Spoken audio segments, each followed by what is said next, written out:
Right now at 5:30, we have new information about a shooting that happened last night on the Untitled Causeway. Police say a group of tourists from Georgia were playing with a gun when one of them accidentally shot another right in the head. And the victim is in the hospital and not expected to survive. Local 10's Leanne Morning live with more on this tragic story. Leanne. And police say that all of the people involved were actually filming a video for Instagram when all of this happened. That victim is now here at Jackson Memorial Hospital. Detectives say she is on life support and is not expected to make it. 24-year-old Taniria Holt faces serious charges, including improper exhibition of a firearm and culpable negligence inflicting personal injury. The charges stem from an incident that happened Sunday along the Untitled Causeway near the Alton Road ramp. According to the arrest form, Holt was riding in a Jaguar with 3 of her friends when they began to record a video for Instagram. Police say Holt was handling a 9mm gun and believe there were no live rounds in it, but police say she accidentally shot one of her friends while passing the gun. The victim was transported to the hospital with a gunshot wound to the face. The arrest form states doctors do not expect her to survive. If or when she does pass away, prosecutors are expected to raise the charges against Holt to manslaughter. And according to documents we obtained from Miami Beach police, that victim again is on life support. Her family is flying in from out of town in order to be here by their daughter's side and make some very difficult decisions about what comes next. Reporting live outside Jackson Memorial Hospital, I'm Leanne Morejon, Local 10 News. Firing away with legal firearms here at LAX Range in Ammo and Inglewood, where they teach gun owners safety courses on how to properly handle their firearms. Some common sense as well as some knowledge of good gun handling skills are important. That is the LA County Sheriff's Department will now clear the way to possibly put more guns on the streets by adding manpower to its unit that handles applications for CCW permits or carry concealed weapons permits, a move the sheriff himself is backing after a dramatic explosion of violent crime countywide. Check out these numbers. During the first 5 months of this year alone, as compared to the same time last year, homicide increased more than 95%. Grand theft auto up by more than 40%. Arson more than 22%. Aggravated assault almost 13%. And rape 7.8%. Because we have less cops on the street, more crooks, less consequences. What could go wrong with that combination, right? We've increased our capacity to process CCW permits. We made the good cause standard achievable, and we're recognizing that the threat to the residents is increasing. Last year, the Sheriff's Department approved just over 200 CCW requests, but so far this year, there's been a big increase in applications alone. But not everybody will get a permit. First, you have to pass a background check, then attend an hours-long course with a deputy on safety, and there's even more. So you've got to go through some training and know the do's and don'ts of being able to handle and carry a firearm. It's just not like you carry a firearm and do whatever I want with it. There are, the ramifications and things you can and can't do. A decision by the Sheriff's Department that now fuels the debate over gun control as law enforcement itself stands ready to allow more people to carry guns out in public. Yes, and that's definitely scary. I'm completely against them. I don't see the problem with it. I don't see the problem with it. Not a concern about adding more guns out on the streets? Like I said, guns are out in the streets regardless. If people are entitled to carry the weapons, I don't see why not. I don't see why not legalize it, And the debate goes on. Most out here saying there are so many guns out on the streets already. What difference will this make? But they admit with the training and the background checks that come with the CCW, it most likely will add some safety to all the guns that might be hitting the streets with the approval of the Sheriff's Department. For now, we're here in West LA. Ed Lascos, back to both of you.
We interrupt regular programming. There is a police presence at the Publix grocery store at Royal Palm Beach Boulevard, just west of US 441. We have some new information. Yeah, in the last couple of minutes, we have received confirmation 3 people are dead, including the shooter, 2 adults killed, 1 child. Let's take you to a map of that location. This is bordering the grocery store there, Okeechobee Boulevard and Royal Palm Beach. So it's east of Royal Palm Beach Boulevard. There's also a dollar store in that area, as well as several banks and fast food chains. Let's go now to WPTV News 5, News Channel 5, Matt Cessny. He's on the ground at that scene. Matt, we know you've been gathering some information.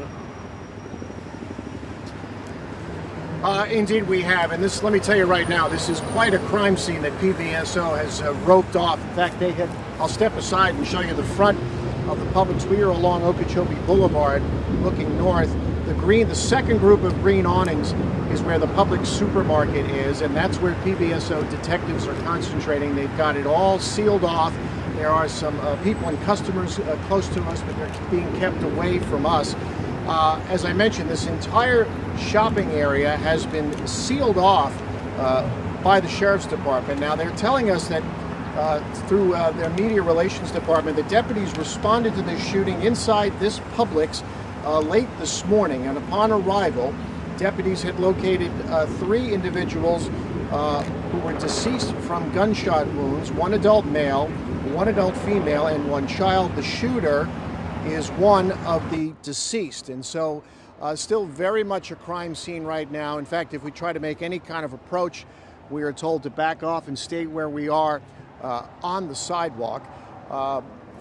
There are a lot of cars in the parking lot, so I assume that there were a lot of customers inside that Publix supermarket at that time of the morning. It looks as if they're all being kept inside to get statements and give statements to deputies. But right now, a very active crime scene. PBSO wanted to emphasize the fact that this is not an active shooter scene. There is no active shooter, but again, there was a shooting here at this Publix late this morning. 3 people dead, 1 child, and the gunman also. As soon as we get more information, we can pass it on to you, though. We're live in Royal Palm Beach.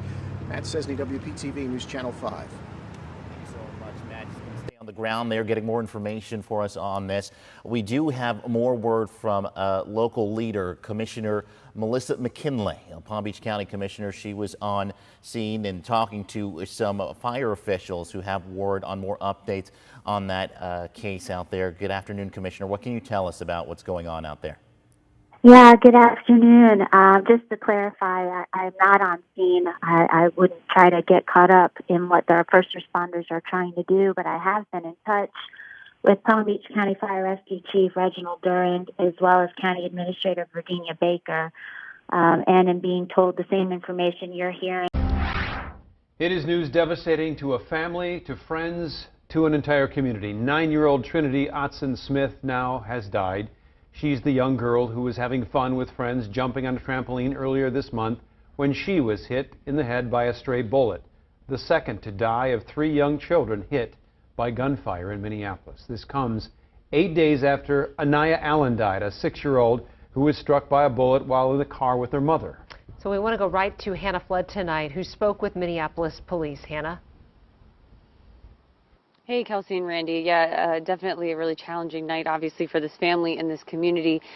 Trinity had been in the hospital in critical condition for almost 2 weeks now. She was shot on May 15th. As you mentioned, she was having fun at a friend's birthday party in the Jordan neighborhood of Minneapolis back on May 15th. At around 8:30 in the evening, police say a red Ford pulled up near that yard and started shooting, and 9-year-old Trinity was struck in the head. Now, police told us that when they arrived, they did not want to wait for the ambulance because they knew how time-sensitive this was, and actually put Trinity in the back of a squad car to get her to North Memorial Hospital, where she's been recovering ever since.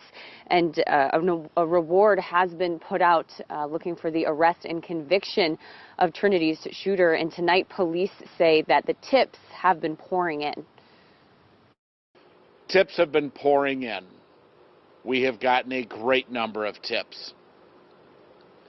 I don't know if that's because of the enhanced reward or the sheer shock and horror of having 3 children, ages 6, 9, and 10, all shot by gunfire. Now, tonight, police can confirm that there have been no arrests in Trinity, Anayaz, or LaDavion. He's the 10-year-old who was shot shortly before these 2 young girls. There have been no arrests in any of those cases, and that $30,000 reward is still out there. Now, another note, Trinity's family had been out participating in nightly prayers at North Memorial Hospital along with these other families. And, of course, we're thinking of them tonight as they deal with this. And we can confirm that at least 20 children have been shot in Minneapolis so far this year, and police also confirming for us tonight that they are more than double the number of homicides this year than this time last year.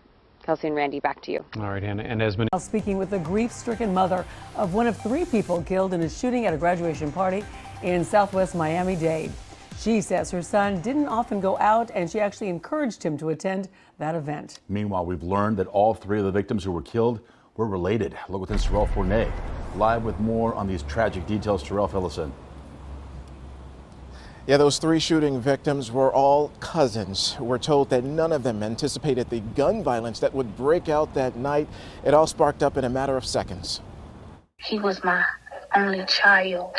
I don't have no more kids. It's a painful reality for Candace Hilton only 3 days after losing her son, William Everett Jr. I can't even put that into words. By phone today, Candace opened up about the mass shooting at the Hookah Inn over the weekend where 8 people were shot. William was killed, along with his 2 cousins, Tylisha Taylor, who was a state corrections officer, and 18-year-old Jahem Ziegler, all celebrating a loved one's graduation. The grief surrounding the fatal shooting is hitting William's mother especially hard. She was babysitting his young son that night. And his number one concern was his son.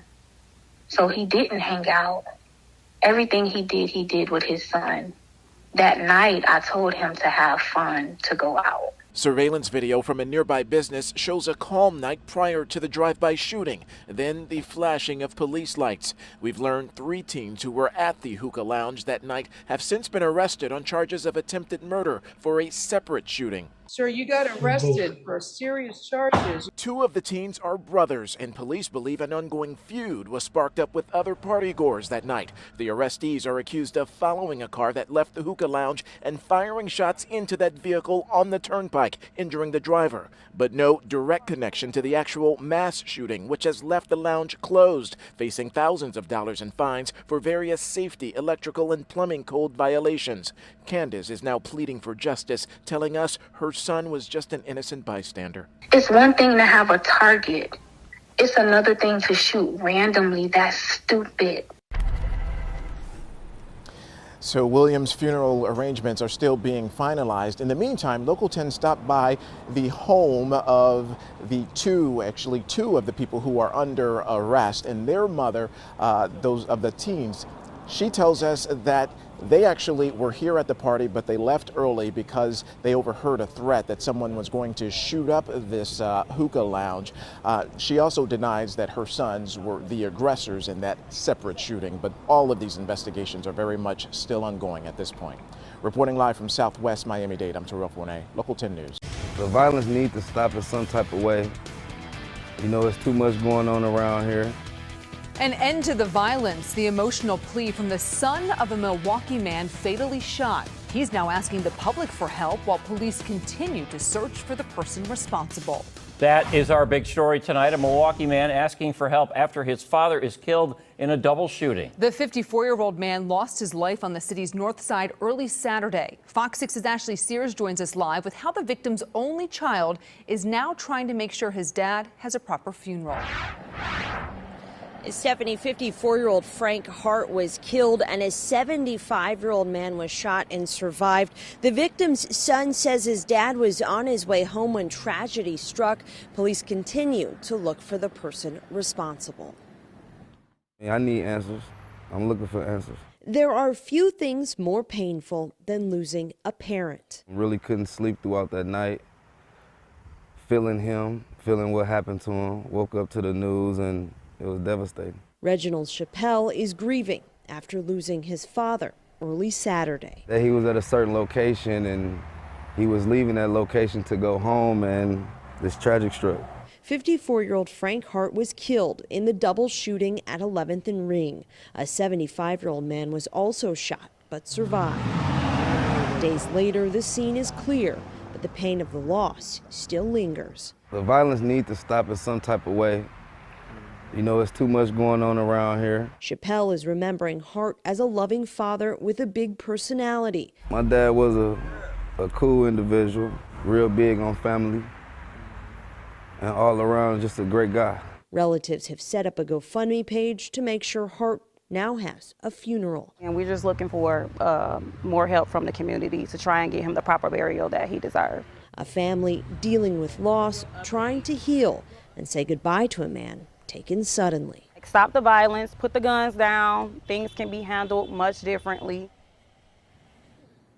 Now, again, no arrests have been made in this case, and police continue to look for unknown suspects. Meantime, we have a link to the GoFundMe page on fox6now.com.